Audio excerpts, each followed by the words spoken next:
Terus setelah itu diakhiri dengan Al-Fatihah. Nah, Al-Fatihahnya ini waktu dibaca itu nggak habis-habis gitu, muter-muter nggak sampai habis gitu. Saya sama teman-temannya ikut berdoa di situ, saling lirik-lirik saja begitu kan. Ketawa. Nah, tapi akhirnya kita bantu dan selesai. Alhamdulillah ya kan. Terus ulanya bilang, oh ya, we need for every helpsman and you can send your CV ya, to my email. Aku bilang, dia bilang begitu ya kan. Namanya Mr. Tibob gitu. Oke, Mr. Tibob, can you send your email address to me?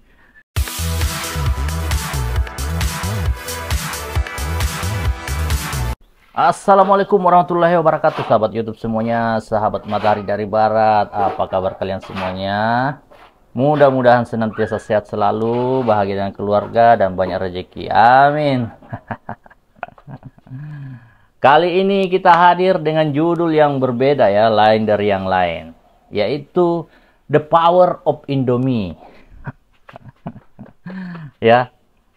Jadi di video sebelumnya ada pemirsa Matahari dari Barat yang komen ya, Bang, salpok dengan kumisnya ya kan. Ada juga bilang, wah itu asli apa enggak tuh kumisnya ya. Jadi saya lama nggak upload video dan saya panjangin kumis ya. Nah ini saya nggak palsu ya, ini asli nih, ini. Saya tarik ya. Ya, ini biar kayak Pak Raden aja nih ya kan. Ya, oke. Ya, jadi saya berbagi pengalaman ya, berdoa dengan Indomie ya. Bagaimana beberapa doa-doa saya itu terkabul ketika berdoa bersama Indomie. Ya. Yang pertama, ketika saya di Jakarta itu di daerah Tanjung Priuk ngekos ya. Jadi kos-kosan itu banyak orang-orang Sulawesi di situ ya. Ada dari Palopo, Toraja, Makassar ya. Dari Majene ya, dari Polman ya. Nah, jadi saya sendiri dari Mamuju. Nah, pas waktu itu saya ya nganggur itu sudah 3 bulan ya. Nah, terus ada kakanda saya itu namanya Kapten Mulyadi, itu nganggur sekitar sudah hampir setahun ya. Terus ada 2 orang dari Makassar, teman saya itu juga sudah ya sekitar 5 bulan, ada yang 7 bulan juga di situ ya. Nah, ketika itu ada juga teman saya yang dari Bima, namanya Karmin ya. Jadi Karmin ini bisa melihat yang gaib-gaib begitu ya. Jadi dia datang dari Pontianak. Nanti saya bahas ini pengalaman spiritual juga ya. Ya, jadi secara detailnya nanti saya bahas di video yang lain ya. Jadi Karmin itu datang, nelpon saya, mau ketemu saya, datang dari Pontianak ya kan. Terus pas sampai ya dia memperlihatkan gelagat yang aneh lah begitu. Dia bisa melihat hal-hal yang gaib, bahkan dia katanya diikuti oleh kakek-kakek. Nah, terus saya bilang, oke, kita ke Kapten Mulyadi aja karena dia lebih mengerti ya yang kayak begini-begini. Nah, akhirnya oke. Pas ketemu Kapten Mulyadi, oh rupanya dia butuh berobat ya. Jadi mamanya di kampung itu sedang sakit ya kan, dan dia dapat petunjuk dari kakek-kakek yang dilihatnya itu untuk datang ke Jakarta nemuin saya. Rupanya ya saya mungkin ya menghantar ke Kapten Mulyadi itu. Kapten Mulyadi ini yang bisa mengobati, menyembuhkan dari jarak jauh ya. Nanti saya jelaskan ya. Nah, tapi setelah itu Kapten Mulyadi berbisik ke saya bahwa coba Sal, kamu suruh orang ini berdoa untuk kita di sini, karena biasanya kalau orang-orang seperti ini berdoa, doanya manjur gitu ya. Nah, akhirnya kita sepakat pada malam Jumat itu kita berdoa ya. Yang mimpin doa ini nih teman saya nih, yang Karmin ini, yang orang Bima ini ya. Oke, setelah masak Indomie ya kan, dihidangkan ya kan, dengan ikan kering, ya, kita berdoa sebelum makan. Nah, teman saya memimpin doa ini ya, dia berdoa terus, ya memintalah semoga kita cepat dapat kerjaan ya kan, semoga dapat rezeki begitu. Terus setelah itu diakhiri dengan Al-Fatihah. Nah, Al-Fatihahnya ini ya, waktu dibaca itu nggak habis-habis gitu, muter-muter nggak sampai habis gitu. Saya sama teman-temannya ikut berdoa di situ, saling lirik-lirik saja begitu kan. Ketawa.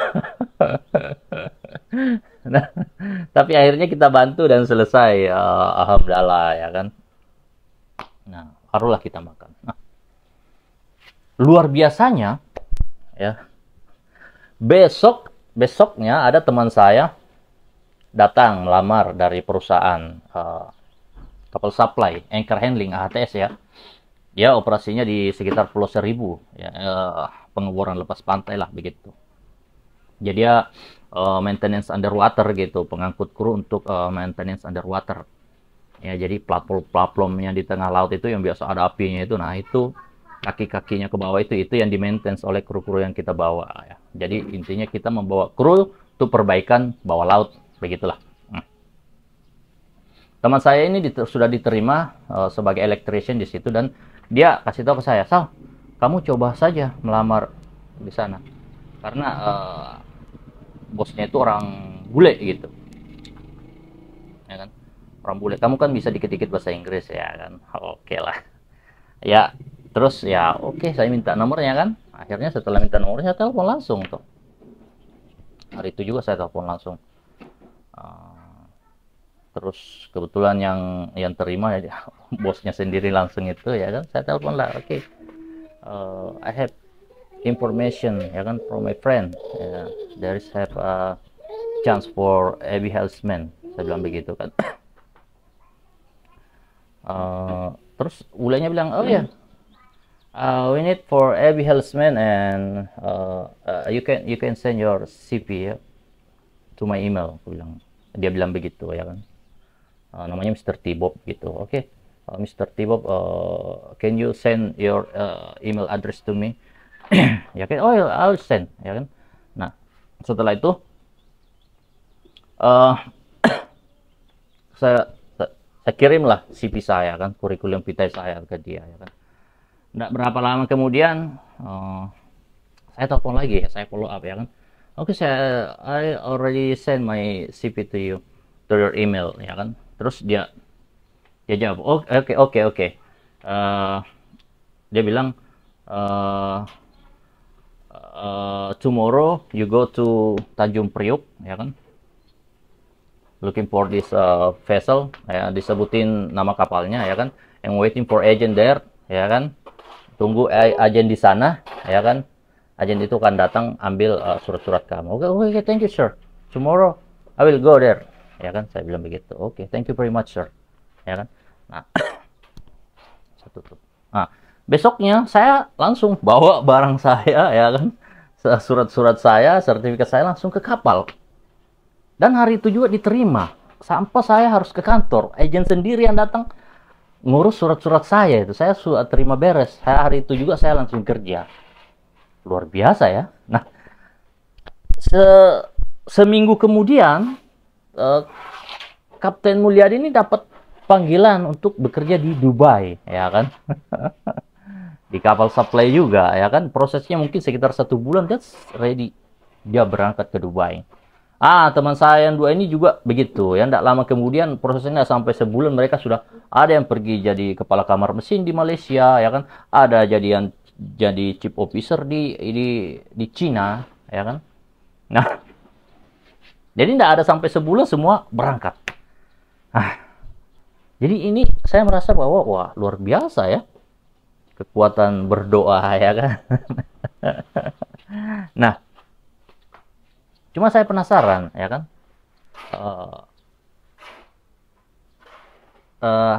saya juga ingin berdoa juga bersama-sama ya. Ketika saya ke kosan ya kan, saya sudah kerja di kapal nih, tapi saya main ke kosan, Oh, di kosan itu ada beberapa kadet ya. Ada kadet dari AMI sekitar 5 orang ya, 5 orang. Dan di situ mereka sudah sekitar 6 bulan lah di kosan itu belum dapat job untuk dapat istilahnya itu ngadet lah di kapal ya. Kalau istilah kuliahnya itu PKL lah ya kan. Nah, jadi mereka belum dapat kapal untuk tempat kadetnya. Dan saya ingat dulu, saya dulu waktu menganggur ini saya berdoa ya kan, saya ajak loh mereka berdoa. Saya bilang, coba masak Indomie ya kan, kita makan sama-sama, tapi sebelum kita makan kita berdoa. Nah di situ saya berdoa, saya memimpin doa, bilang, ya Allah ya kan, mudah-mudahan kadet yang ada sekarang ini cepatnya mendapat kapal ya Allah ya kan. Sudah poin aja begitu doanya. Ya. Kemudian ditutup dengan hamdalah. Habis itu makan Indomie lagi ya kan. Nah, alhamdulillah enggak sampai sebulan semuanya dapat kapal. 5 orang itu alhamdulillah berangkat ya dapat kapal ya. Ya, jadi itu pengalaman saya. Nah, kemudian yang ketiga ya, setelah saya keluar dari perusahaan kapal supply ini ya kan, saya melamar di perusahaan kapal pesiar ya, yang home portnya itu di Australia tapi kantor pusatnya itu ada di Kanada ya. Nah, kantor regionnya ada di Jakarta. Saya masuk ikut tes ya kan, wawancara bahasa Inggris, alhamdulillah tesnya juga lolos ya. Kemudian saya proses, nah saya diterimalah berangkat ke kapal pesiar, kerja di kapal pesiar. Saya berangkat dari Jakarta, terus transit di Singapura, terus langsung terbang ke Sydney ya. Sorry, bukan ke Sydney, ke Brisbane. Pada saat itu di Brisbane ya, Brisbane ya. Langsung berangkat ke Brisbane. Nah, waktu itu saya sudah berapa ya, baru sekitar dua bulan lah ya, 2 bulan setengah lah kerja di kapal ya.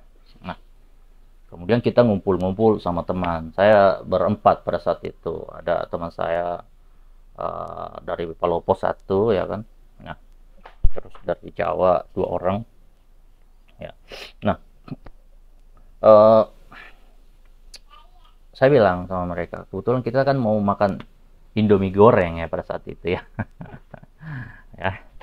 Tapi kan kita gelar tuh di plastik yang besar ya kan, garbis plastik ya kan. Terus saya bilang, sebelum kita makan sebaiknya kita berdoa dulu ya kan.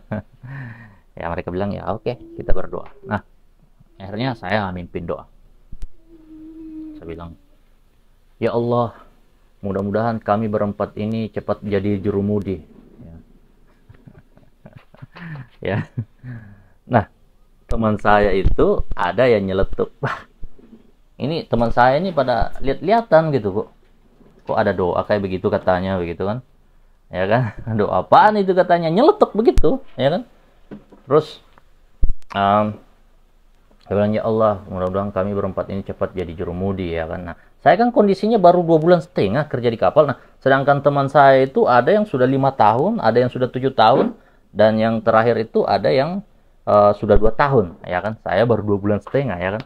Nah, setelah saya berdoa begitu ya kan, alhamdulillah ya kan, baru kita makan. Nah, sambil ngobrol itu ketawa semuanya, doa apaan tuh barusan ya kan. Kok tuh poin banget doanya ya kan. Nah, teman saya yang satunya tuh, kalau kamu mau jadi jurumudi ya, maksudnya saya kan, saya masih baru ya, jilatin dulu pantatnya second bosun. Dia bilangnya begitu. Waduh, saya bilangnya namanya juga usaha, kita berdoa. Nah, luar biasanya ya, luar biasanya 2 minggu kemudian ya, ketiga teman saya ini kan akrab dengan second bosun ya. Kebetulan ada pelatihan untuk jadi jurumudi.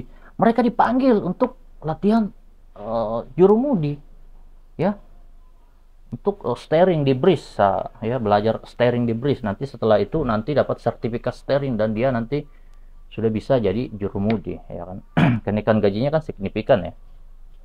Nah, 2 minggu berlalu ya kan, mereka sudah selesai ya kan, mereka sudah selesai dan dapat sertifikat sertifikat jurumudi ya. Tinggal saya ini. Nah, tidak lama karena mereka sudah lama di situ, mereka pulang ya, mungkin sekitar sebulan kemudian mereka pulang ya, pulang karena sudah habis kontrak ya. Jadi jaraknya itu tidak jauh-jauh ya, tapi mereka sudah di kantong sertifikat jurumudi, artinya di kontrak akan datang mereka sudah bisa jadi jurumudi, kan seperti itu. Nah, setelah mereka pulang itu di kapal kekurangan 1 jurumudi karena ada ebidek yang pulang kampung ya kan, dalam keadaan mendesak dan harus digantikan. Nah, otomatis yang jadi jurumudi sekarang itu ditarik 1, makanya terjadi kekosongan 1 jurumudi, dan di kapal tidak ada spare jurumudi, tidak ada yang punya ijazah jurumudi begitu. Nah,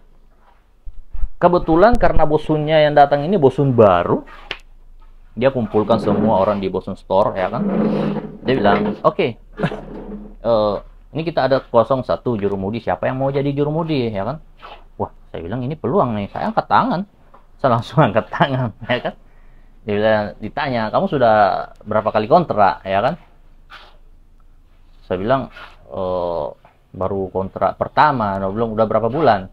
Baru ya 3 bulan, saya bilang begitu ya kan. Dia bilang, no, yang lainnya, yang sudah senior, yang 5 tahun, yang GP1 ya kan, yang 5 tahun 10 tahun, ayo kamu dulu prioritas, siapa yang mau begitu. Mudah-mudahan tidak ada yang mau angkat tangan. Dan memang tidak ada yang berani angkat tangan ya kan. Saya angkat tangan itu karena saya ingat ilmunya om saya, Om Aksan ya, Om Aksan yang di Jakarta, ketika dia melamar jadi wartawan ya itu, ya setiap apa-apa dia langsung angkat tangan duluan. Nah, akhirnya tidak ada yang berani angkat tangan. Woi, bosun yang lama baru ini marah ya kan, dia pukul meja. Hei, ini apa kalian ini tidak ada yang mau naik gaji ya kan? Jurumudi itu kan daripada GP2, GP1 itu kan lebih tinggi gajinya ya kan? Begitu. Ya. Bayangkan saja kalau waktu itu saya masih $900 ya, kursnya yang 14 ribuan lah. Ya. Terus kalau misalnya jadi jurumudi menjadi $1.400 ya kan, jadi ada kenaikan sekitar $500 ya kan, kurang lebih 7 juta lah kenaikannya kalau dibandingkan dengan kita ya, dengan rupiah. Kan lumayan sekali gitu loh. Nah, akhirnya marah bosun ini, dia tunjuk saya, hei kamu orang baru ya kan, besok kamu naik ke bridge, go to the bridge ya kan, practice steering ya kan, udah kamu di sana aja sambil praktek sambil sudah di posisi itu ya kan begitu. Wah, dalam hati saya senang banget gitu kan. Nah, akhirnya besoknya udah saya naik jadi jurumudi ya kan, belajar seminggu kemudian ya kan, saya kan sudah punya pengalaman dalam negeri sebagai bawa kapal jurumudi begitu ya. Akhirnya seminggu kemudian sertifikat saya keluar dan sudah saya sampai habis kontrak. Sampai kontrak saya, awalnya kan kontrak saya 8 bulan ya, 8 bulan diperpanjang 2 bulan jadi jurumudinya. Ya lumayan sekali ya kan. Jadi saya langsung jadi jurumudi pada waktu 3 bulan ya di kapal ya. Nah, teman saya yang pulang tadi ini pas saya masih di kabel dia datang lagi ya kan, 1 orang namanya Putra, belum, wah kamu beneran jadi jurumudi ya, waduh nggak bener itu si A itu. Teman saya itu namanya Ai ya kan, wah ingat omongannya, oh kamu kalau mau begitu yuk jilatin dulu pantatnya Sekembosen. Nah, makanya ya jangan sepelekan namanya kekuatan doa ya kan. Kaget dia. Jadi dia jaga tapi tidak bareng jaga sama saya ya kan, tapi sama-sama sudah jaga di bridge. Sekarang kita punya jadwal 3 ya, 3 waktu jaga ya, setiap jaga itu 2 orang ya. Jadi jam 8 sampai jam 12, 12 sampai jam 4, 4 sampai jam 8 ya, dibagi 3 bagian. Kaget ya, jadi teman-teman saya semuanya kaget lah, utamanya yang berdoa itu. Nah, teman saya yang putra ini ya akhirnya sudah mulai percaya gitu bahwa wah luar biasa doa saya tuh mabrur gitu kan. Akhirnya oh kita dia bilang oh saya minta tolong didoakan karena nanti kalau pulang kontrak ini saya mau menikah ya kan. Ya udah beli Indomie ya kan, kita nanti berdoa lagi. Akhirnya dia beli Indomie, kita berdoa, saya doakan ya Allah mudah-mudahan teman saya kalau pulang nanti ini bisa melangsungkan pernikahannya ya Allah ya kan, dan diberi kebahagiaan jadi keluarga sakinah mawaddah warahmah, amin. Wah, nah kebetulan pas setelah selesai kontrak dia pulang dan menikah ya kan, dikirim foto-fotonya ke saya. Ini saya diundang tapi saya nggak bisa datang ya. Nah itulah pengalaman saya berdoa dengan Indomie ya. Tapi ini bukan endorse dari Indomie ya. Sekali lagi ini bukan iklan, tapi ini pengalaman pribadi ya. Tapi kalau misalnya orang Indominya lihat video ini dan mungkin ingin ya ada yang mau belikan HP baru ya boleh lah ya. Ya. Alamat email ada tuh di profilnya. Oke, itulah pengalaman saya yang saya share ke teman-teman semuanya. Mudah-mudahan tidak bosan-bosannya mengikuti channel Matahari dari Barat ya kan. Nah, dalam waktu dekat ini juga saya akan mengadakan podcast ya dengan salah satu tokoh politik ya. Ya. Mudah-mudahan ya semua teman-teman yang selama ini mendukung ya, subscribe, like, sering komen dan share channel kita ini ya. Saya doakan semakin banyak rezeki, semakin diberikan kesehatan ya kan, kebahagiaan, sehat selalu ya kan, semua permintaannya dapat dikabulkan dan ya kita selalu bisa bersama ya. Amin. Assalamualaikum warahmatullahi wabarakatuh.